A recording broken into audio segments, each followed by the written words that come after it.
Let me guess, cupcake? Or maybe princess? Admiral Athelstan Burke's voice cuts through the war room like a blade wrapped in velvet. The kind of tone that pretends to be friendly while making it clear you don't belong. 18 officers, Navy SEALs, Army Rangers, Marine Force Recon, turn their heads in unison. The morning briefing at the Pentagon's Tactical Operations Center hasn't even started, and already the room smells like coffee, old leather, and the particular tension that comes when someone is about to be made an example of. Vanessa Kane stands just inside the doorway. Her uniform is pressed sharp enough to cut. No jewelry, no makeup, hair pulled back in a regulation bun that could survive a hurricane. She carries a single folder stamped with red lettering, TS/SECI, and nothing else. No laptop, no coffee cup, no attempt to blend in with the cluster of men already gathered around the massive illuminated map that dominates the north wall.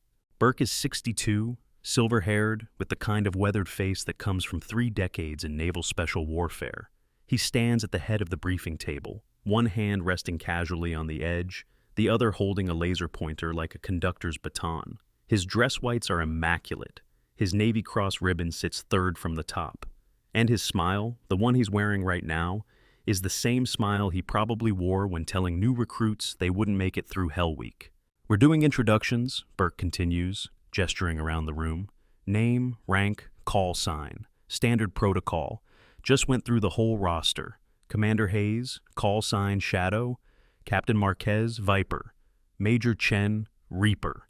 He ticks them off with his laser pointer, each name landing like a small detonation of credibility. All earned downrange, all verified through blood and dirt.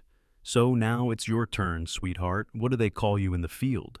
The laughter starts small, a chuckle from Commander Blake Morrison, the staff officer leaning against the wall with his arms crossed. A snort from Captain James Rutherford, who's already turned back to the map as if this is a waste of time. Even Master Chief Torres, standing near the back with his arms full of mission binders, allows himself a brief smile. Vanessa doesn't move, doesn't flinch.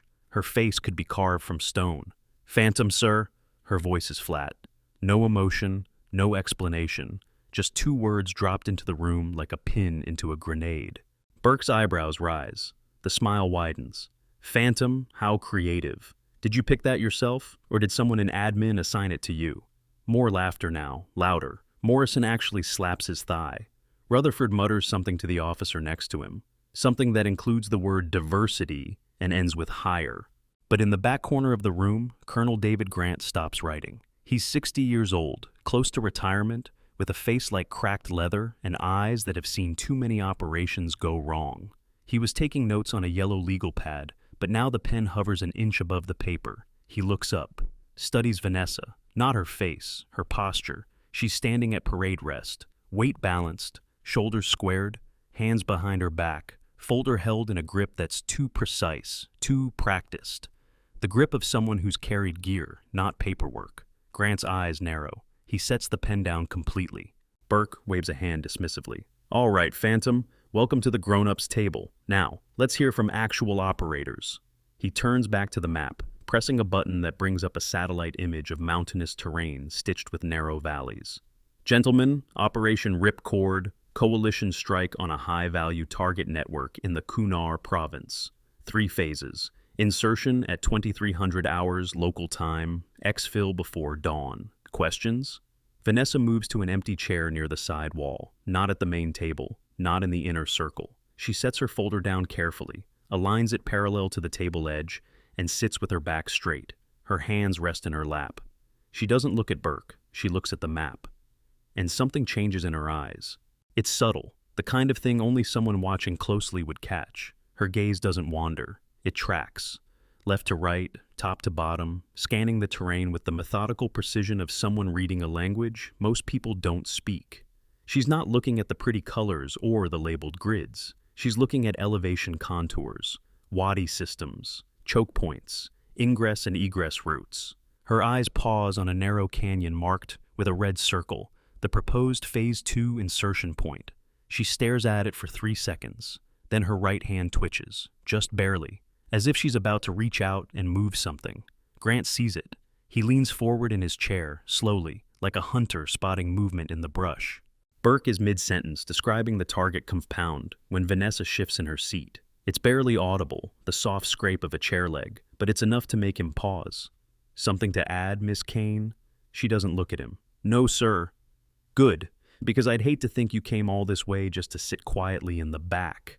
Another ripple of laughter. Morrison grins. Rutherford shakes his head, but Burke keeps talking, and Vanessa keeps watching the map. And when Burke mentions the word exfil, she takes a breath. A specific kind of breath. 4 counts in through the nose, hold for 4, 4 counts out through the mouth. The kind of breathing they teach you when someone's shooting at you and you need to keep your hands steady. Grant catches it, he tilts his head, writes one word on his legal pad. Who? The briefing continues for another 10 minutes. Burke outlines Phase 1, helicopter insertion into a primary landing zone. Phase 2, ground movement through the canyon to reach overwatch positions. Phase 3, simultaneous breach and extract before the sun comes up. It's clean, efficient. The kind of plan that looks good on paper and makes generals happy. Vanessa's jaw tightens. Her eyes haven't left the map. When Burke opens the floor for questions, hands go up. Tactical questions, logistics questions, air support availability. Burke fields them with the confidence of someone who's done this 100 times. The room settles into a rhythm. Coffee cups are refilled.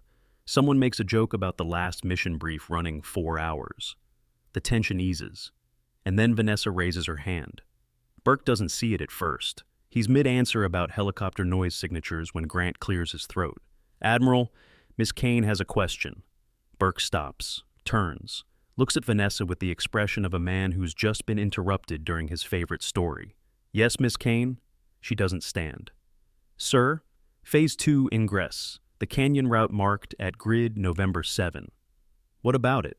Seasonal flood patterns. Has intelligence cross-referenced rainfall data for the past 6 months? The room goes quiet. Not the good kind of quiet. The kind where everyone's waiting to see if the new kid just said something incredibly stupid. Burke's smile doesn't reach his eyes anymore. Miss Kane, we have intelligence analysts for that. People with years of experience reading terrain. People who have been downrange. I appreciate your enthusiasm, but leave the tactics to those of us who've actually done this work. Vanessa's face doesn't change. Understood, sir. But Grant is watching her hands. They're still in her lap, still relaxed, but her thumb is pressing against her index finger, pressing hard enough that the skin around her thumbnail turns white. It's a tell, the kind of tell that comes from biting back words you know won't be heard. Burke moves on. 15 minutes later, they break for coffee. The war room empties in stages. Officers cluster in small groups near the coffee station, set up in the adjacent hallway. The conversation shifts from tactical to casual. Weekend plans, someone's kid making varsity, complaints about the new fitness test standards. Morrison stands at the center of one group, talking loudly enough that his voice carries back into the briefing room. Diversity hire gets a seat at the table now, he says, not quite whispering. Next thing you know, they'll want us to ask feelings before we pull triggers. Laughter. Agreement. Someone mentions a new policy about inclusive language in after-action reports. The conversation spirals into the comfortable territory of men who believe the world is changing too fast and not in their favor. Vanessa stands near the coffee station, but doesn't pour a cup. She's studying the printed briefing packets stacked on the side table, the ones with the detailed maps and grid coordinates. She picks one up, flips to page 7. Her eyes scan the text with the same methodical precision she used on the big map. Then she reaches into her folder and pulls out a different document, sets it next to the briefing packet. Compares. Grant approaches from the side, doesn't say anything, just stands next to her, pouring coffee he doesn't need. Something wrong with the intel? He asks quietly. Vanessa closes both documents. No, sir. You sure? Because you've been staring at that canyon like it owes you money. For the first time, she looks at him directly. Her eyes are gray, the kind of gray that looks silver in certain light. And they're tired. Not sleepy tired, combat tired. The kind of tired that comes from seeing things you can't unsee. I'm sure, sir. Grant nods slowly. He's about to say something else when Burke's voice booms from the war room entrance. Coffee break's over, people. Let's finish this brief so you can all get back to your desks. They file back in. Vanessa returns to her seat on the side wall. Burke retakes his position at the head of the table. The map switches to a detailed schematic of the target compound. Walls, guard towers, estimated enemy positions. Burke's laser pointer dances across the screen. Phase 2 is critical, he says. We insert here, he taps the canyon. Move through this wadi system, establish overwatch positions on the ridgeline. From there, we have clear sight lines on every approach. Questions? Vanessa's hand goes up again. Burke's jaw tightens. Miss Kane. Sir, elevation data shows that ridgeline is unstable. Rockslide history in that sector indicates Miss Kane. Burke's voice is colder now. No more pretense of patience. You're here to observe, not to second-guess operators who've been doing this since before you were born. Do I make myself clear? Yes, sir. Good. Now, if there are no other interruptions... Admiral, Vanessa stands. The folder is in her hands. With respect, I have data that suggests... Etim, sit down. The room freezes. Burke doesn't raise his voice. Doesn't need to. The command lands like a physical force. 2 words. Absolute authority. Vanessa sits, but her hands don't stop moving. She opens the folder, pulls out a single photograph, printed on standard copy paper, slightly faded. It shows the same canyon from a ground-level perspective. The angle is wrong for a satellite image, too close, too personal, as if someone was standing in that canyon, looking up at the ridgeline, taking the photo while very aware that staying still too long was dangerous. She sets it on the table in front of her, doesn't show it to anyone, just sets it down, and stares at it. Grant sees the edge of the photo from his seat. He can't make out details, but he can see enough. The timestamp in the corner, the quality of the image, the fact that it exists at all. His pen stops moving again. If you're already questioning whether she should have spoken up, hit that like button, because this silence is about to cost more than pride. Subscribe, because what happens next will leave you breathless. Burke continues the briefing. Phase 3 details. Extract protocols. Communication frequencies. The timeline is tight. Wheels up in 72 hours. Final approval signatures needed by 1400 hours today. He's wrapping up, moving toward the conclusion, when Vanessa stands again. This time she doesn't ask permission. Admiral Burke, that canyon is a kill box. The room goes silent. Not uncomfortable silence. Hostile silence. The kind where everyone stops breathing and starts calculating how badly this is about to go. Burke sets the laser pointer down, turns to face her fully. Excuse me? Grid November 7-4, Phase 2 insertion point. You're sending 12 operators into an ambush. Morrison pushes off the wall. Oh, for the love of... Admiral, do we really need to? Burke holds up one hand, stops Morrison mid-sentence. His eyes never leave Vanessa. Miss Kane, I don't know what you think you read in some declassified report, but I assure you, we have current intelligence. Vetted intelligence. From people who do this for a living. I was there. 3 words, dropped into the room like a cluster bomb. Burke's expression doesn't change, but something flickers behind his eyes. Confusion, then annoyance. You were where, exactly? Grid November 7-4, 3 years ago. Operation Sandstorm.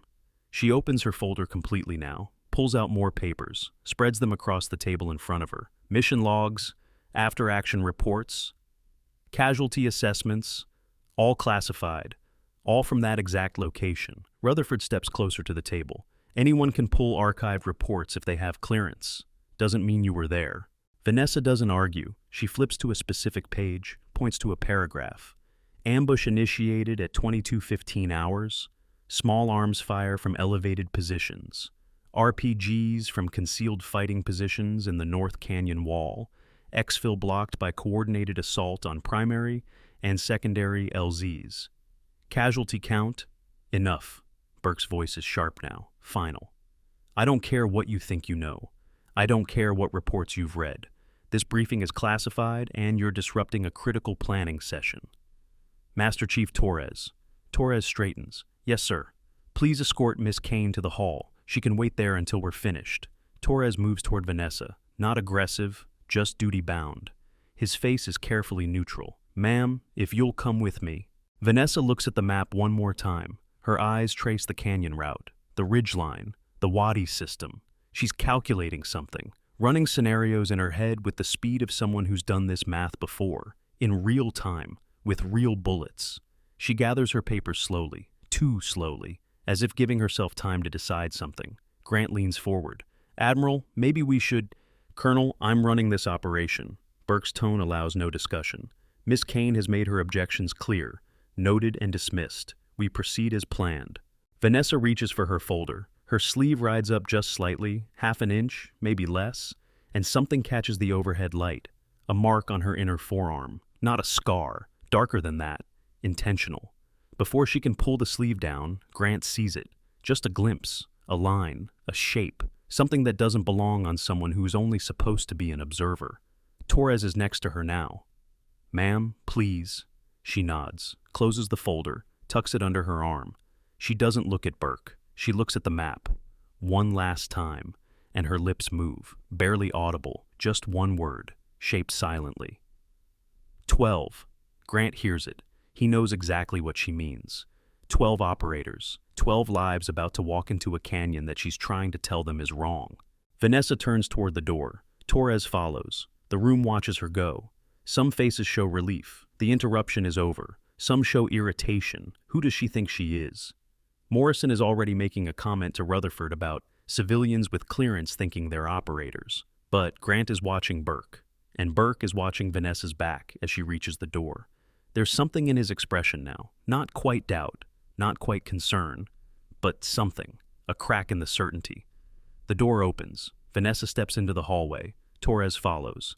And Burke turns back to the map. "All right, gentlemen. Final review. Phase 1 insertion at 2300 hours. Inside the hallway, Torres doesn't speak right away. He just walks beside Vanessa toward the waiting area, a small alcove with uncomfortable chairs and a water cooler that hasn't worked in 6 months. When they're out of earshot, he finally breaks the silence. "Ma'am, you were really there? At that grid?"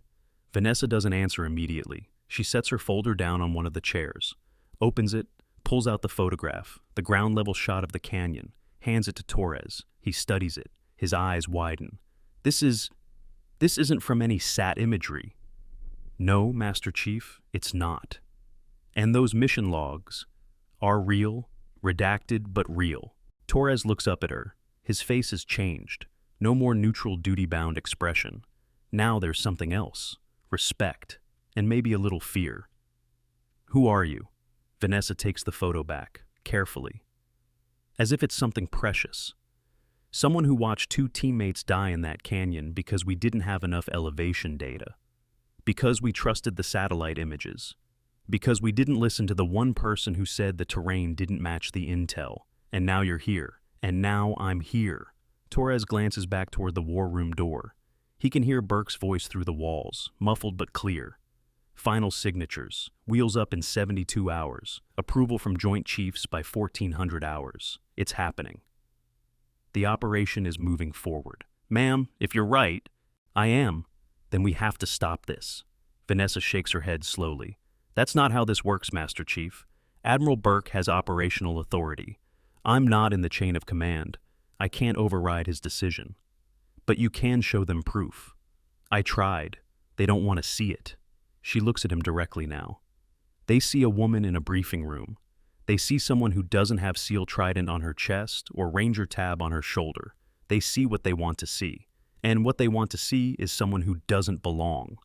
Torres is quiet for a long moment. Then he says something that surprises both of them. "What's your clearance level?" "TS/SCI, same as everyone in that room." "And you're here because?" "Because someone requested a tactical advisor with experience in that specific AO area of operations. Because 3 months ago, Intel flagged that region as hot again. Because the Pentagon doesn't like sending people into places blind." She pauses. "But they also don't like being told they're wrong, especially not by someone they didn't expect to be right." Torres rubs the back of his neck. "This is messed up." "Yes, Master Chief, it is. So, what do we do?" "We?" Vanessa tilts her head slightly. "You have orders. I have a hallway. We don't do anything. Ma'am, go back inside, Master Chief. Your Admiral is waiting." Torres hesitates. He looks at the folder in Vanessa's hands. At the photograph she's holding like a relic. At her face, which shows nothing but controlled calm. Then he makes a decision that will change everything. "When they break for lunch, I'm bringing Colonel Grant out here." Vanessa's eyes sharpen. "Why?" "Because he saw something. I don't know what, but he stopped taking notes when you walked in, and he started again when you spoke. He's the only one in there who's listening." Torres backs toward the door. Don't go anywhere, ma'am. I wasn't planning to. Torres disappears back into the war room. The door closes with a soft click. Vanessa is alone in the hallway now. She sits down in one of the uncomfortable chairs, sets the folder on her lap, and stares at the photograph. The canyon, the ridgeline, the spot where her teammates died because someone didn't listen. She breathes. 4 counts in, 4 counts hold, 4 counts out, and she waits. Inside the war room, Burke is wrapping up. Final questions before I send this up the chain? Silence. The room is ready, confident. The plan is solid. 12 operators will insert into the AO, establish Overwatch, execute the mission, and extract before dawn. Clean. Professional. By the book. Grant raises his hand. Burke nods. Colonel. Sir, request permission to review the intelligence packet one more time, specifically the terrain analysis. Burke frowns. We've been over this for 2 hours, Colonel. I know, sir, but Miss Kane mentioned seasonal flooding. I'd like to verify the Wadi drainage patterns against historical weather data. Morrison snorts. You're seriously going to second-guess us because some admin clerk got nervous? Grant doesn't look at Morrison, keeps his eyes on Burke. I'm going to verify our intel, Commander. That's my job. Burke considers this. He's annoyed. That much is clear. But Grant isn't some junior officer he can dismiss. Grant has 40 years in uniform. 3 combat deployments, a reputation for being thorough to the point of obsession. If Grant has a concern, it's at least worth acknowledging. Fine, Burke says finally. 30 minutes. Pull the weather data. Cross-reference with the terrain maps. If you find something, bring it to my office before 1300 hours. If not, we proceed as planned. Yes, sir.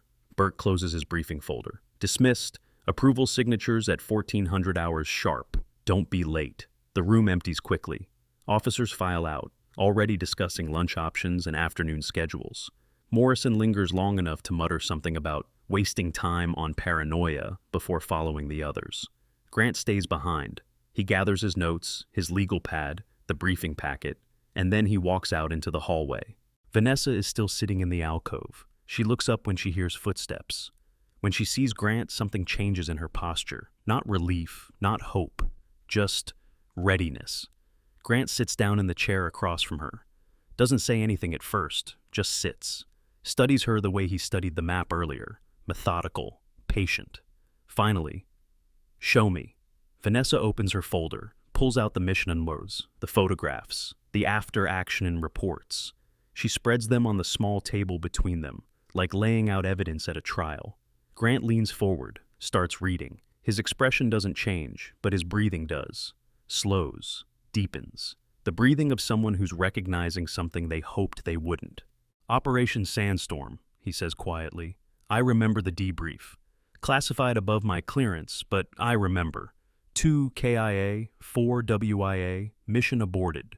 He looks up at her. You were part of the team? Yes, sir. What was your role? Overwatch. I was on the ridgeline when the ambush started. Grant's eyes narrow. The ridgeline. The same ridgeline Admiral Burke wants to use for Phase 2? Yes, sir. The terrain hasn't changed. The threat hasn't changed. The intel is still wrong. And they didn't listen to you then either.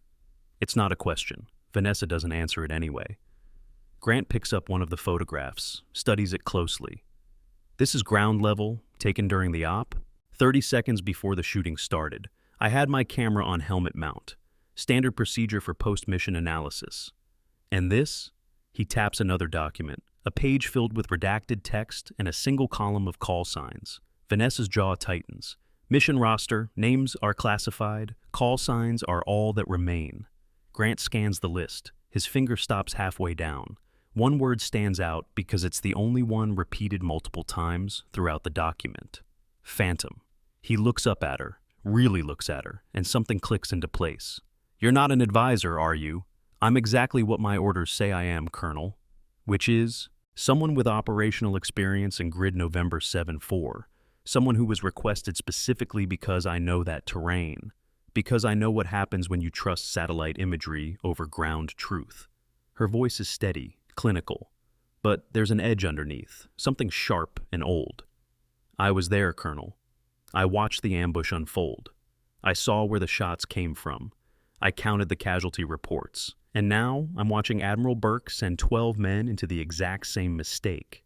Grant sets the photo down. Why didn't you tell them this from the start? Would they have listened? He doesn't answer. They both know the truth.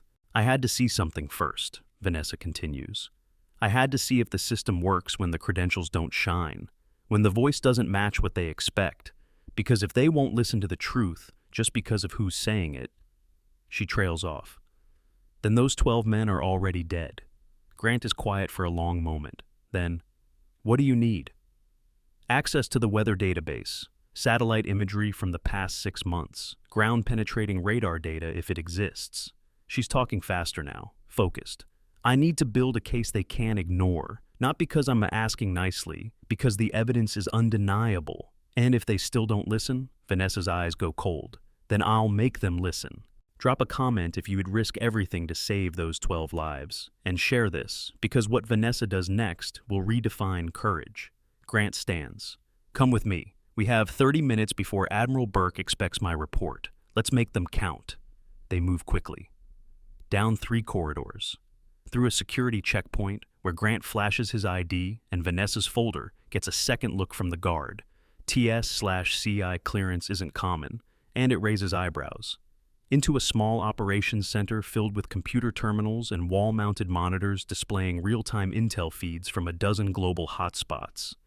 A young analyst, Lieutenant Hayes, no relation to the shadow from the briefing, looks up when they enter. Colonel Grant, what can I do for you?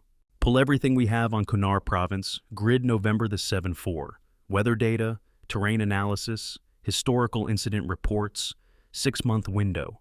Hayes' fingers fly across the keyboard. That's part of Operation Ripcord's AO. I already compiled most of this for the brief. I need the raw data, not the summary, everything. Sir, that's going to be everything, Lieutenant. Hayes glances at Vanessa. And she is? Cleared for this conversation, pull the data. It takes 12 minutes. 12 minutes of watching graphs load, satellite images render, incident reports scroll past. Vanessa stands behind Hayes, leaning close to the monitor, her eyes tracking every detail. Grant sees her pause when a specific image loads, sees her lean closer, sees her finger tap the screen. There, she says quietly. Erosion patterns on the North Canyon wall. See how the rock face has changed? That's not wind damage, that's blast damage. Hayes zooms in. From what? Explosives. Buried charges or RPGs hitting the same spots over and over. It's a prepared fighting position. They've been using that canyon as an ambush site for years. But the current intel says, the current intel is 3 months old and based on satellite passes that don't have resolution high enough to see blast scarring. Vanessa pulls up another window. Cross-reference with insurgent activity reports.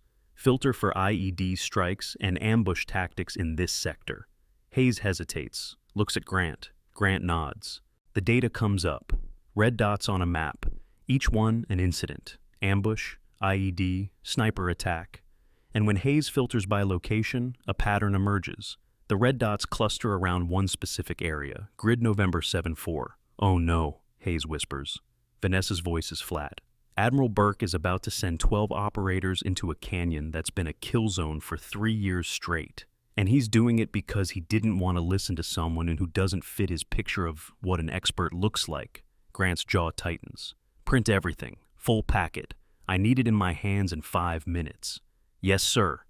The printer hums to life. Pages start stacking. Satellite images, weather charts, incident reports.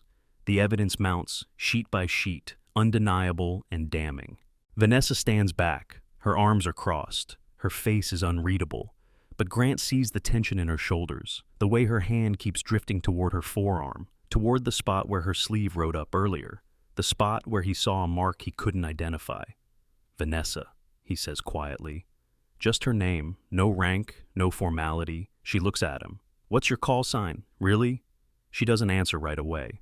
The printer keeps humming. Pages keep falling into the tray. Outside in the hallway, voices pass, officers heading to lunch, talking about weekend plans, completely unaware that 12 lives are hanging in the balance. Finally, Vanessa speaks. You'll find out soon enough, Colonel. That's not an answer. It's the only one you're getting, for now. The printer stops. Hayes hands Grant a folder thick with documentation. Everything you asked for, sir. If even half of this is accurate, it's accurate, Vanessa says. Every word, every image, every casualty report. Grant tucks the folder under his arm.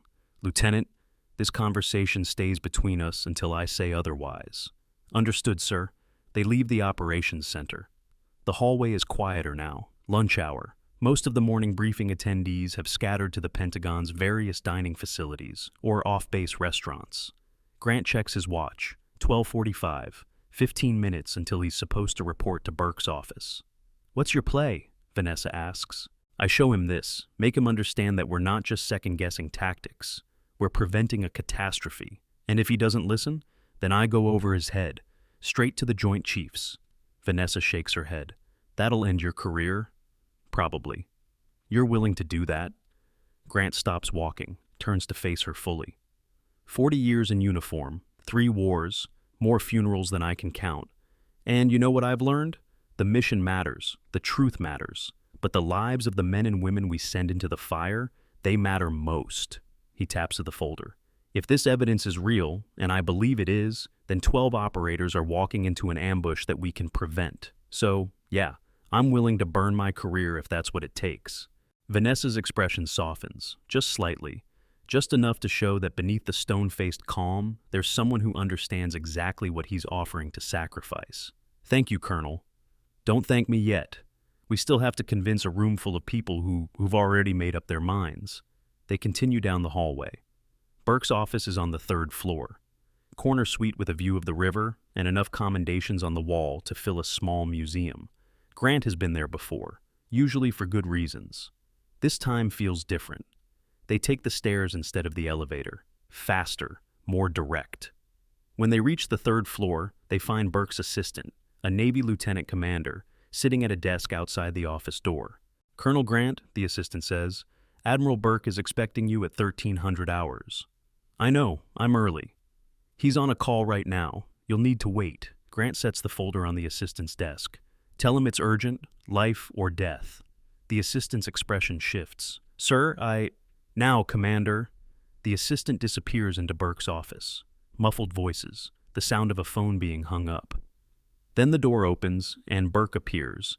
He's removed his dress white jacket, sleeves rolled up, reading glasses perched on his nose. He looks more tired than he did in the war room, more human. Colonel Grant, you're early, and you brought a guest. His eyes land on Vanessa. Miss Kane, I thought Master Chief Torres escorted you out. He did, sir, Vanessa says evenly. I've been waiting in the hallway. Colonel Grant asked me to join him. Burke's jaw tightens. This better be good, Colonel. It's better than good, Admiral. It's mission critical.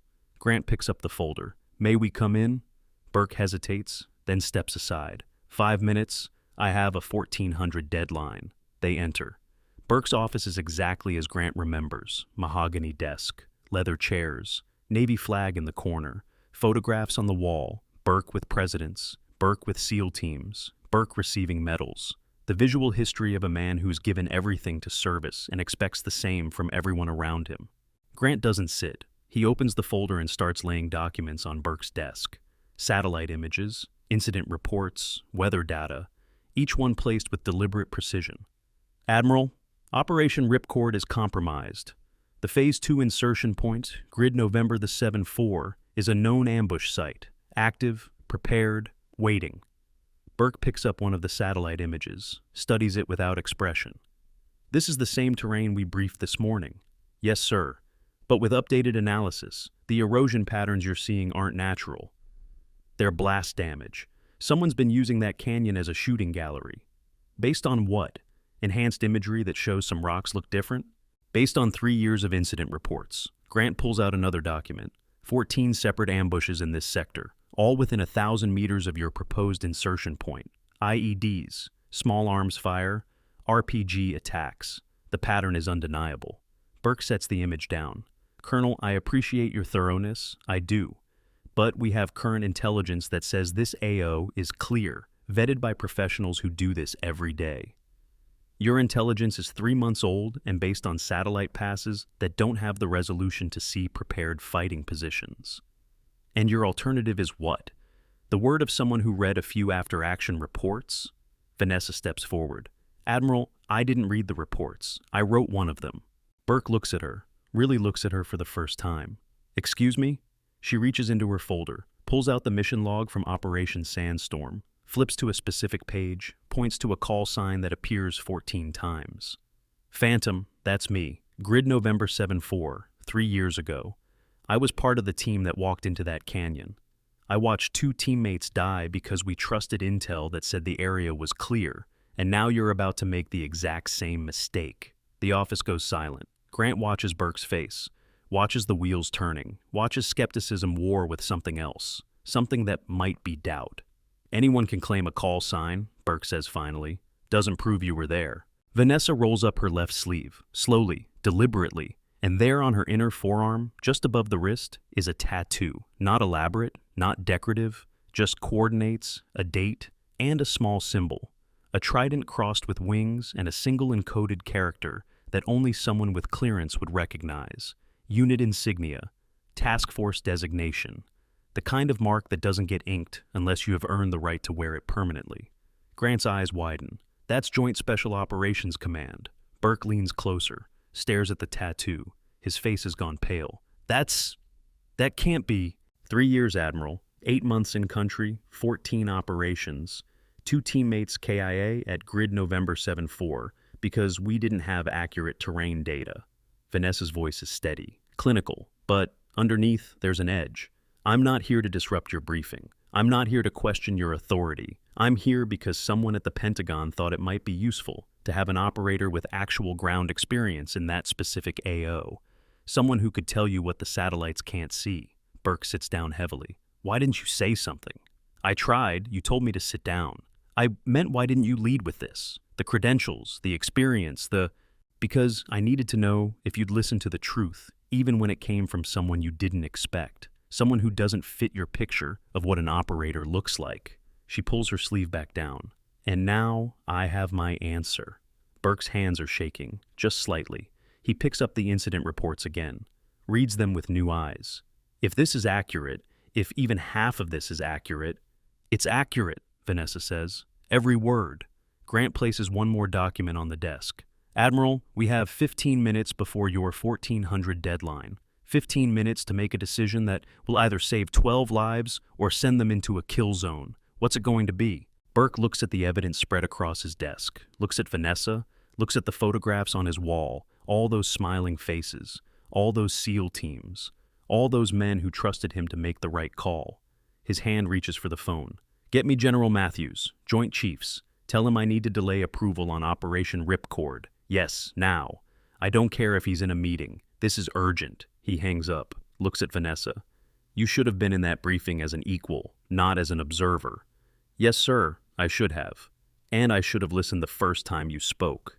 Yes, sir, you should have. Burke stands, extends his hand. I'm sorry, Phantom. Vanessa looks at his hand for a long moment, then shakes it, once, firm. Apology noted, Admiral. Now, let's fix your operation before 12 men pay for your mistake. The phone rings. Burke answers. General Matthews, thank you for taking my call. I need to brief you on a critical intelligence update regarding Operation Ripcord. We have new evidence that suggests... Grant and Vanessa step back. Let Burke handle the chain of command. Outside the window, the sun is moving toward afternoon. Somewhere in the Pentagon, officers are finishing lunch, checking schedules, preparing for the next briefing. Somewhere else, 12 operators are packing gear, running through mission protocols, trusting that the plan they're about to execute is sound. And in Admiral Burke's office, a call sign that was dismissed as a joke 4 hours ago is now saving lives. Vanessa catches Grant's eye. He nods. A small gesture. Respect. Recognition. The story isn't over. Not by a long shot.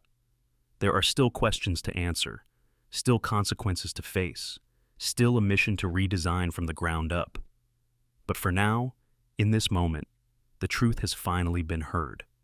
And 12 operators will live to see tomorrow. General Matthews doesn't waste time. Burke puts the call on speaker, and the voice that fills the office carries the weight of 4 stars and 40 years of making decisions that shape wars. Admiral Burke, you have 3 minutes to explain why I'm delaying an operation that's already wheels up in 60 hours. Burke glances at the documents spread across his desk. At Vanessa standing near the window, arms crossed. At Grant, whose expression says everything about how serious this is. Sir, we have new intelligence indicating Phase 2 insertion is compromised. Grid, November the 7-4, is a known ambush site with 3 years of documented hostile activity. Your intel packet was approved by DIA 2 weeks ago. The intel packet is incomplete, General. We have an operator with ground experience in that specific grid. She's providing evidence that changes the entire tactical picture. Silence on the other end. Then, Vanessa steps forward, speaks directly to the phone. General Matthews, call sign Phantom, JSOC attachment, Operation Sandstorm 2022. I walked that canyon 3 years ago, lost 2 teammates to an ambush at the exact coordinates Admiral Burke is targeting for Phase 2. The terrain hasn't changed. The threat hasn't changed. Current satellite imagery doesn't show prepared fighting positions, but they're there. Another pause, longer this time. Admiral, you're telling me we're about to repeat a failed operation? Not if we revise the plan, sir. I'm requesting a 4-hour delay on final approval. Time to redesign the approach with input from someone who's actually been on that ground. 4 hours puts us against mission timeline constraints. 4 hours keeps 12 operators alive, sir. The silence stretches. In the background on Matthew's end, voices murmur, papers shuffle. Then, you have until 1800 hours. Present a revised plan that addresses these concerns. If it's solid, we proceed with modifications. If not, we scrub the entire operation. Clear? Crystal, sir. And Admiral, if this operator's credentials don't check out, we're going to have a very different conversation. Understood, General? The line goes dead. Burke sets the phone down carefully, as if it might explode. He looks at Vanessa with an expression that's equal parts respect and something close to fear. I need to verify your service record. I expected you would. Vanessa pulls a folded document from her folder, sets it on the desk. Personnel file, redacted for operational security, but enough to confirm service dates, unit attachment, clearance level. Burke unfolds it, scans the contents. His eyes stop on a section near the bottom. 14 classified operations, 8 months continuous deployment, 2 Purple Hearts. He looks up. Why aren't you still operational? Medical separation, IED blast, shrapnel in my left leg and forearm. She taps the spot where the tattoo sits. I can still walk, still shoot, still think tactically, but I can't run a 6-minute mile anymore. Can't pass the physical standards for active duty. So, they moved you to advisory? Not immediately. First I spent 6 months in physical therapy, then another 6 trying to convince anyone who would listen that I could still contribute. Finally got assigned to Tactical Review Board. This is my 2nd operation consult. She pauses. The first one, they listened, made adjustments based on my input. Mission succeeded with 0 casualties. That's why I'm here now. Grant clears his throat. Admiral, we're burning daylight. General Matthews wants a revised plan by 1800 hours. That's 4 hours from now. If we're going to redesign this operation, we need to start immediately. Burke nods slowly, starts gathering the documents. Agreed. Colonel, recall the tactical planning team. Tell them we're running an emergency revision session. Miss Kane, he stops himself. Phantom, your lead tactical advisor, whatever you need, you get. I need the full intel package. Satellite imagery, drone footage if available, human reports from the past 6 months. I need topographical maps with elevation data down to 5-meter resolution. And I need the original mission planners in the room, not just the execution team. You'll have it. Master Chief Torres can coordinate logistics. Burke reaches for his phone again. And I need Morrison and Rutherford back here. They questioned your presence earlier. They get to see exactly how wrong they were. Vanessa's expression doesn't change, but something flickers in her eyes. Satisfaction. Not the petty kind. The kind that comes from knowing the truth is finally being treated with the weight it deserves. 30 minutes later, the war room is full again. Not just the morning attendees, now there are additional specialists, intel analysts, drone operators, a communications officer. The operations center has been transformed into a tactical command post with multiple screens showing different angles of grid November 7-4. Morrison and Rutherford stand near the back, their earlier confidence replaced with something harder to read. Discomfort, maybe, or the dawning realization that their mockery almost cost 12 lives. Burke stands at the head of the table, no more casual lean, No more laser pointer showmanship. This is command mode. Gentlemen, we're here because our initial plan was flawed, critically flawed. Thanks to Phantom's intervention, we caught it before execution. Now we're going to fix it. Phantom, the floor is yours. Vanessa moves to the front, doesn't hesitate, doesn't apologize. She taps the screen, bringing up a three-dimensional terrain map of the canyon. Phase 2 insertion was designed around satellite imagery that shows this canyon as a straight approach to the ridgeline. It's not. The north wall has been modified over 3 years of repeated attacks, fighting positions carved into rock, concealed weapons caches, overlapping fields of fire. She zooms in, points to shadows on the canyon wall that look like natural features. These aren't erosion marks, they're blast craters. Someone's been using this canyon for target practice. Every time coalition forces move through, they get hit. The insurgents know we like this route because it looks clean from above, so they turned it into a trap. Lieutenant Hayes from the Operations Center leans forward. How do we know they haven't abandoned it?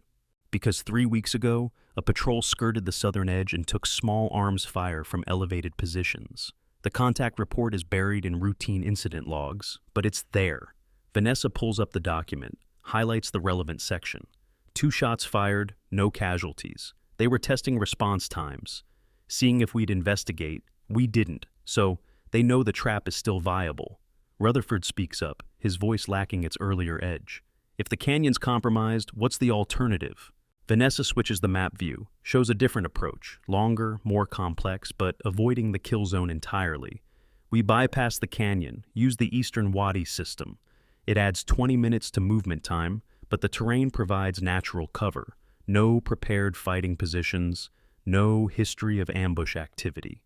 That route takes us through a village, Morrison notes. Civilian population. Correct. Which is why we time the movement for 0300 hours. Minimal civilian presence. We establish soft cordons at both ends of the village, move through without engagement, continue to the objective. She traces the route with her finger. The ridgeline access is steeper, but manageable. And once we're in position, we have the same sight lines on the target compound. Grant studies the map. What about exfil? If things go wrong, we're farther from the primary LZ. We establish a secondary LZ here. Vanessa marks a spot on the eastern approach. Helicopter can hover behind this terrain feature, stay masked from the compound until needed. If primary exfil is compromised, we fall back through the village and extract from secondary. It's not ideal, but it's survivable. Burke is quiet for a long moment, studying the map, running scenarios. Finally, what's the risk assessment? Eastern approach increases movement time by 20%, increases potential for civilian contact by 15%, but it reduces ambush risk by 90%. Vanessa's voice is steady, clinical. You're trading minor inconvenience for major survival advantage. In my assessment, it's not even a close call. Morrison clears his throat. Phantom, I owe you an apology. Earlier today, I dismissed your concerns. That was wrong, unprofessional, and nearly catastrophic. Vanessa looks at him.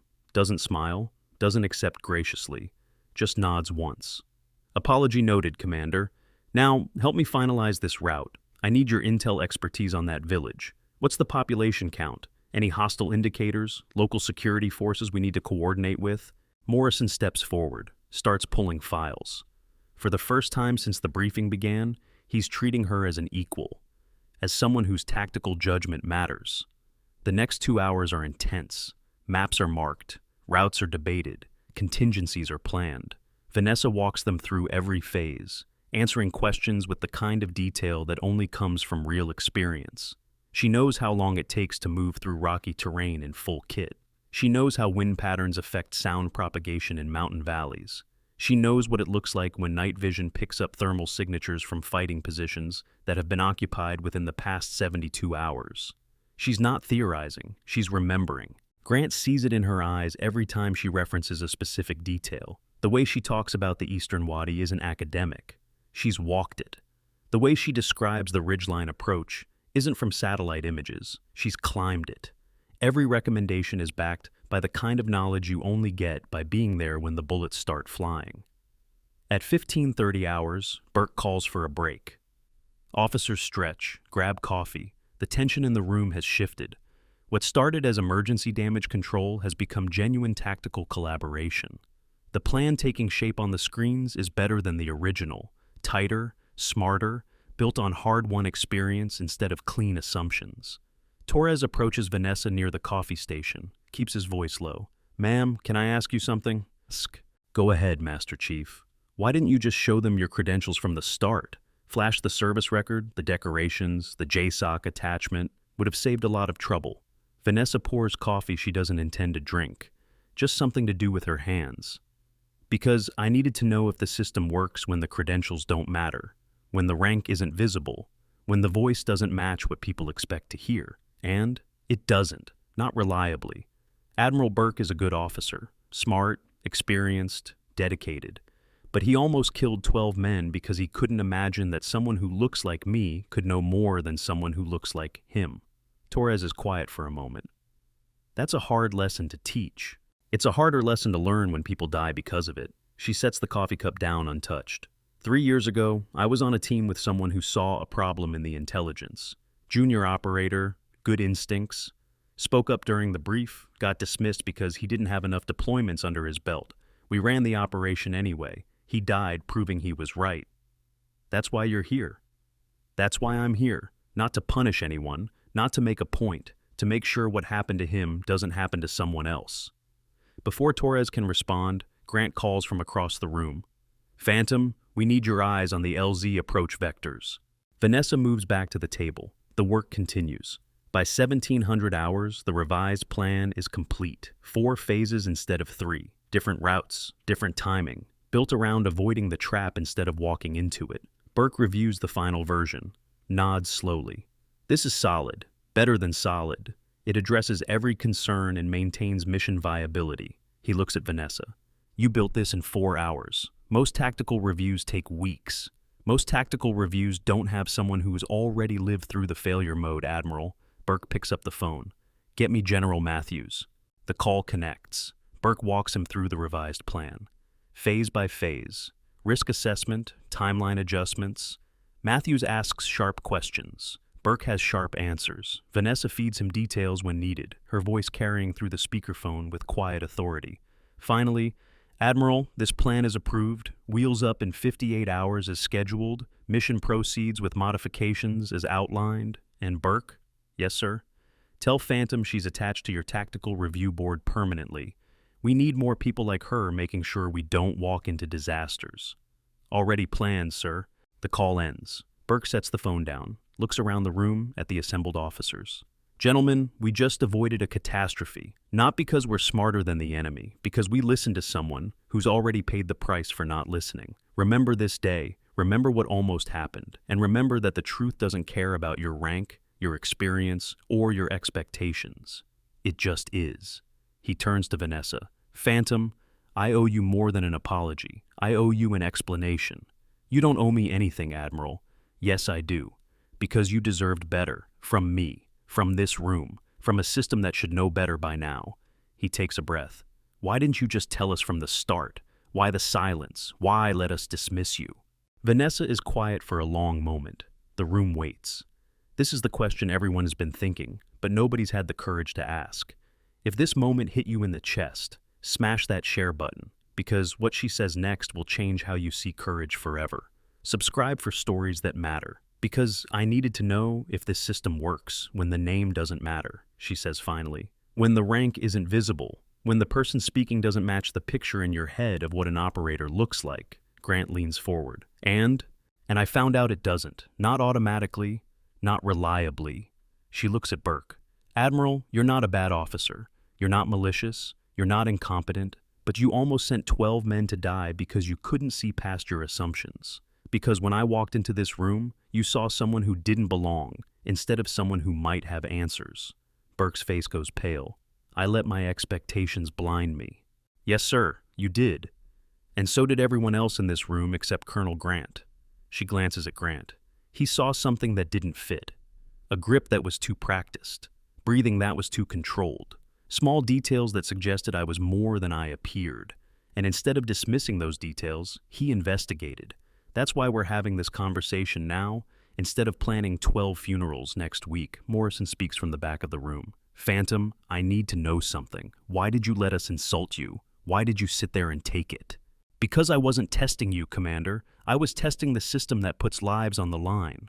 She turns to face the room fully. 3 years ago, I lost 2 teammates in that canyon. Not because the intel was wrong, because someone didn't listen to a voice that didn't fit their expectations. Someone spoke up during the briefing, pointed out a problem, got dismissed as inexperienced. We ran the operation anyway. He died proving he was right. The room is silent. The weight of those words settles over everyone like a physical presence.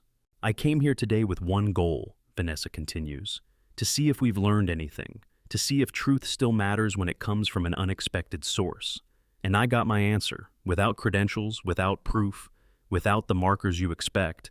I was invisible. My expertise didn't matter. My knowledge didn't matter. The fact that I was right didn't matter, because I didn't look like what you think an operator should look like. Rutherford shifts uncomfortably.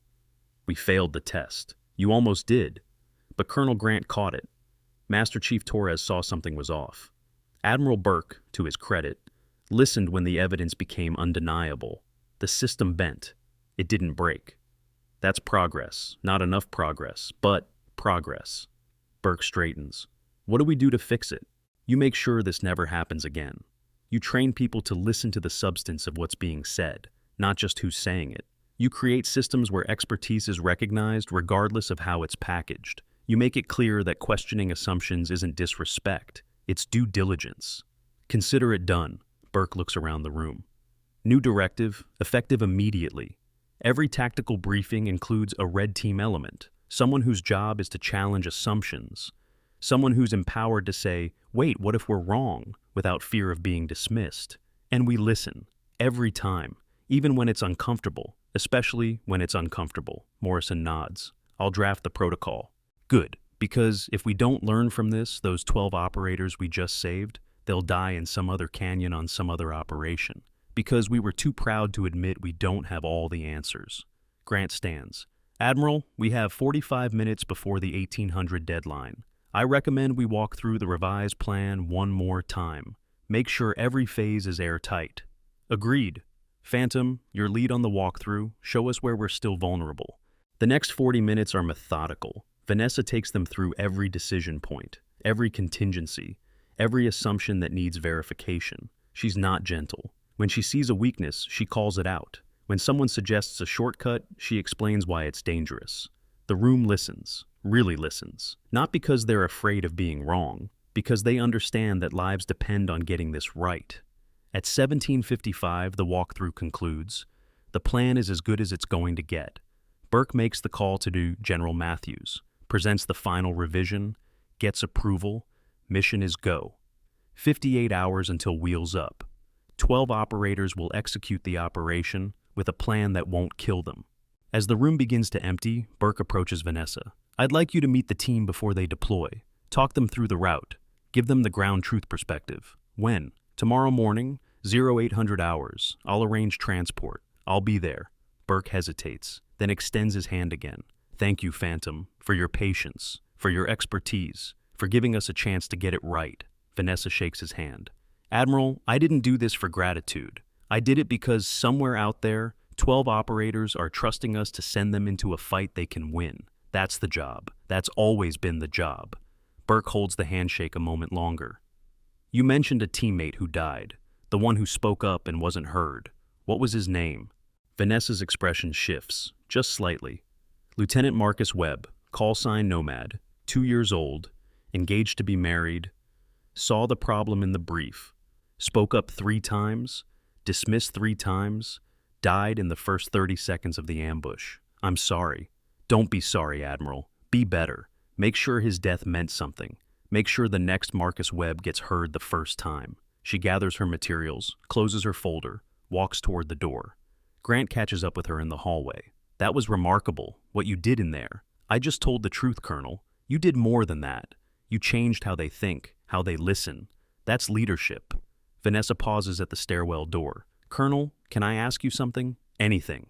Why did you see it? Why did you notice when everyone else was blind? Grant considers the question. Because I've been wrong before, made assumptions, dismissed voices I should have listened to, lost people because I was too certain I was right. He looks at her directly. The difference between a good officer and a great one isn't never making mistakes. It's being willing to admit when you're about to make one and changing course before it's too late. That's wisdom. That's scar tissue, same as yours. He glances at her forearm, where the tattoo is hidden beneath her sleeve. How many operations? 14 classified, 8 months continuous, more close calls than I can count. And now you're here, teaching the next generation not to repeat your mistakes. Someone has to. They part ways at the stairwell. Grant heads back to his office. Vanessa continues down to the main level. The Pentagon is quieter now. End of duty day. Officers heading home. The normal rhythm of military bureaucracy. But nothing about today was normal. 72 hours later, Operation Ripcord executes flawlessly. 12 operators insert via the revised Eastern approach. Move through the village without incident. Establish overwatch positions on the ridgeline. Execute the mission. Extract before dawn. 0 casualties. Objectives achieved. The after-action report calls it a textbook operation. Nobody mentions that the original plan would have killed them all. Burke requests a debrief with Vanessa 3 days after the mission concludes. She arrives at his office at 0900 hours. He's already there, reviewing mission footage. They're calling it a perfect execution, he says without preamble. Clean insertion, no enemy contact during movement. Target secured. Exfil without complication. That's what happens when you listen to ground truth. The team wanted me to pass along their thanks. They saw the original plan during pre-deployment, understood how close they came. He pauses the video, shows her a freeze frame of the canyon, the one they didn't use. Drone passed 48 hours after mission completion. We sent it through on a reconnaissance sweep. The image shows the canyon floor. What was invisible from satellite is now clear in high-resolution footage. Fighting positions carved into the north wall. Weapons caches, fresh tire tracks indicating recent activity. They were waiting, Burke says quietly. Just like you said. If we'd gone with the original plan, 12 casualties, maybe more if they had the exits covered. Burke closes the footage. I'm implementing permanent changes. Every high-risk operation goes through a mandatory red team review. Every tactical brief includes a challenge element. And I'm recommending to the Joint Chiefs that every major command establishes a tactical review board with representation from operators who've seen ground truth. That's a start. It's more than a start. It's a fundamental shift in how we approach planning, because of you. Vanessa stands to leave. Admiral, I appreciate the recognition. But this wasn't about me. It was about making sure the system works, making sure truth gets heard regardless of who's speaking it. Understood. One more thing.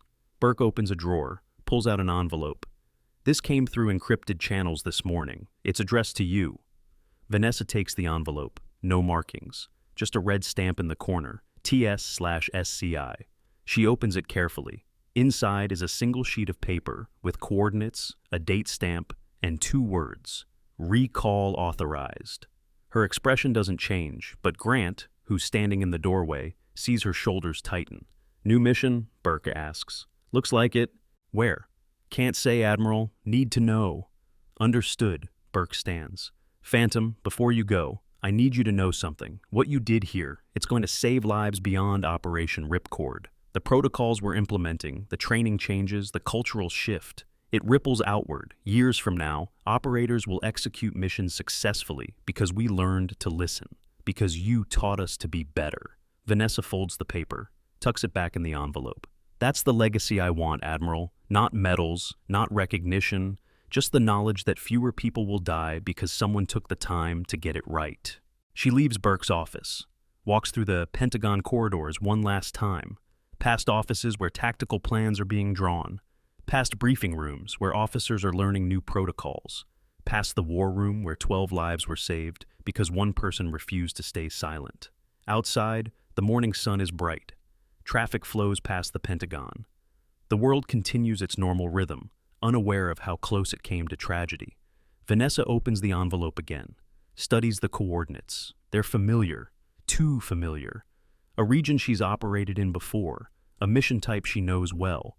The date stamp indicates she has 96 hours to report for briefing. Her phone buzzes, a text from an encrypted number. Tower 4 sends regards. Welcome back.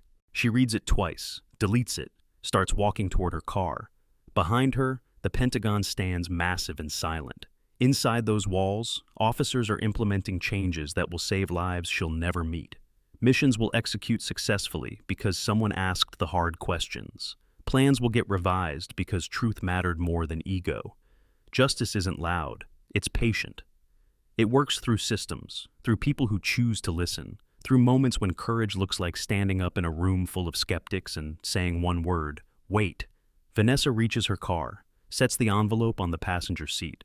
The coordinates stare up at her. A new mission, new risks, new chances to make sure someone else's Marcus Webb gets heard before it's too late.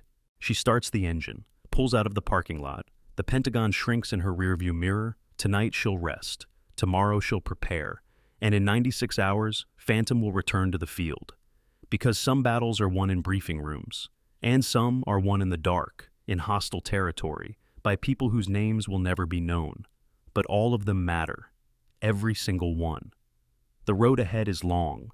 The mission is never truly over. But today, 12 operators are alive because someone chose to speak truth to power. And that's enough. For now.